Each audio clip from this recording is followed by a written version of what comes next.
Robot Shankar அவர்கள் எல்லாருக்குமே நல்லாவே தெரியும் அவர் யாருன்னு. ரோபோ சங்கர் வந்து இறந்துட்டாங்க.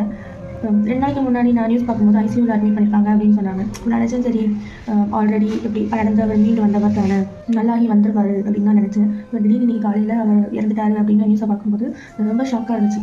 இப்போ 46 வயசு தான் ஆகுது. நல்ல நடிகராக பார்த்ததை விட ஒரு நல்ல அப்பாவை நான் பார்த்துருக்கேன். ஏன்னா ஒரு வீட்டில் ஒரு அப்பா இறந்து போன அடுத்த நாள்லேருந்து இந்த குடும்பம் எவ்வளோ ஸ்ட்ரகிளை ஃபேஸ் பண்ணோம் அப்படிங்கிறது ஒரு அப்பாவை இழந்தவங்களுக்கு மட்டும்தான் தெரியும். அப்பாங்கிற ஒரு டாபிக் எடுத்தாலே நான் வந்து ஒட்டிஞ்சிருவேன். ஸ்டீன் பேசினேன்.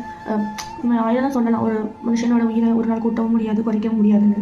என்னதான் அது ஒரு உண்மையாக இருந்தாலும் ஒரு உயிர் நம்ம கிட்ட இருந்து இவ்வளோ நாள் இருந்த உயிர் இல்லை. இப்போ அவரோட பேச்சு, சிரிப்பு, அவரோட எல்லாமே அவர் நடந்து வர்றது, சிரிக்கிறது, உட்காரு எதுவுமே இனி நம்மளால் பார்க்க முடியாது அப்படின்னு ஒரு ஃபீல் வரும்போது இது பக்கத்தில் இருக்க எல்லாருக்கும் ஒரு நிகழ்வு. அடுத்த நாளே அந்த குடும்பம் ஃபேஸ் பண்ண போகிறது ஒரு பெரிய விஷயம். அப்பா இறந்தவங்களுக்கு மட்டும்தான் தெரியும். நடிகரை பார்க்கறதுக்கு முன்னாடி ஒரு அப்பாவாக தான் நான் பார்த்துருக்கேன்.